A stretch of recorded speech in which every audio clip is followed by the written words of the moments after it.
Hello everyone, welcome to SimplifyForMe channel. In this video, I'm going to talk about table inheritance with PostgreSQL, where I will mention how to do that, pros and cons of this feature. So let's start with a description or a definition of this table inheritance. So in general, table inheritance is a feature in some relational database like PostgreSQL that we have right now. And this is allowing a table to inherit the structure, for example, the columns of another table. This allows for a hierarchical organization of table, where a child table can extend the parent table with additional columns, while also inheriting the columns of the parent table. So here we have a real example. So for example, we have the parent table that is product, where with the common columns are description and price. Those columns are common for book and electronic, but each one of them, they have a specific columns. For example, for the case of book, we have author and ISBN, and for the case of electronic, we have brand and warranty. So let's move to see the comparison between the table inheritance design and one-to-one relationship before seeing how to create this design. Now you can see, for example, when we are doing the performance comparison, for inserts, you can see that in the one-to-one design, it's one of the most used design for this kind of situation. We need to have two insert queries instead only for one for table inheritance, and you can see the difference of the speed, the time that was necessary to execute the query. Also the same for updates. Update here, we need two updates and one update for table inheritance. Also, there is a big difference in the speed. And the same for select. You can see to be able to select all the books with the common fields.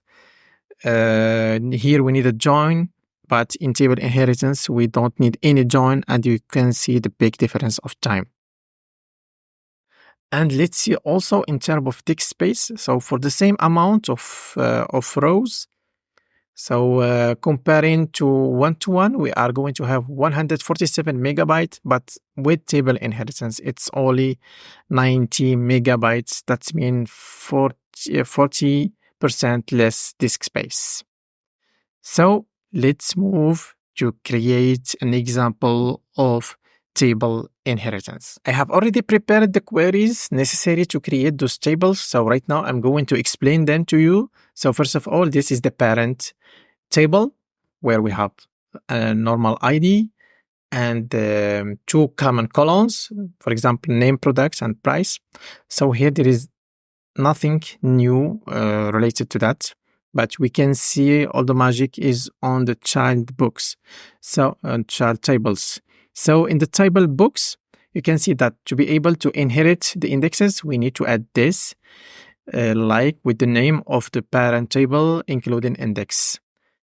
And also then we add the two specific columns.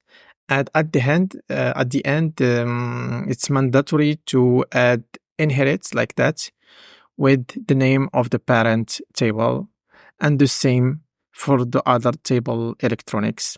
So like that, we are going to create a table inheritance in Postgres, and this inherits, you can find it only on PostgreSQL. So let's create them. And let's, for example, insert something on books, and let's insert on electronics. So you can see in the inserts, I can include the columns of the parent. So for example, name and price. So let's have a look. And as you can see, the column, we can see the details with the name, product, the price, the author, and ISBN. So the select is showing automatically the common columns without mentioning them. The same we will see for the adult child table electronics. So the same we have here. And we can also show the parent where we have only the common columns, name, products, and price. From the start, I was talking only about the advantages of this design. Now I will switch to talk about the cons. So one of the most important is primary key constraint issue. You will see that it is possible to insert two rows with the same ID, and this can be bad for some cases. Very, very bad. So let me, for example, here, you will see that I will be able to insert two rows with the same ID, but one with products table and one using books. So let's do the insert and let's see the product table. So as you can see, we have two rows with the same ID, and this is one of the main cons of this design. I have summarized the main pros and cons for this design that I have prepared on a slide. So let's have a look on it. So first of all, the query performance, we have seen that is really, really fast.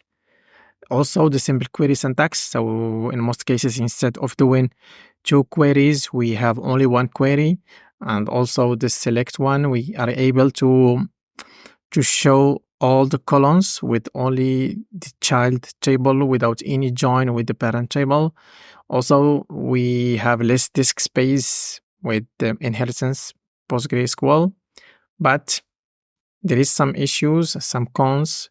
For example, the unique constraint does not work across parents and children. We haven't done a test during this video, but you can do it. And you can see that if you apply a constraint, for example, to a parent, then when you try to do the insert in the children, it will not be applied. And also, if you do the constraint on children, and when you want to do it on the parent, it will not be respected. And what we have done is the primary and foreign key can create inconsistent database state. Also, this design is exclusive to PostgreSQL, so it is bad in case you want to do the migration in the future, so you will find yourself stuck with PostgreSQL. And when I tried to do a test with Hibernate and a Spring Boot project, I had errors, and when I done the investigation, I have seen that it's not supported by Hibernate. I hope that you have learned something in this video. So, and if you have any question, don't hesitate to add a comment on the video. And if you like this kind of content, don't forget to like the video and subscribe to the channel. Thank you.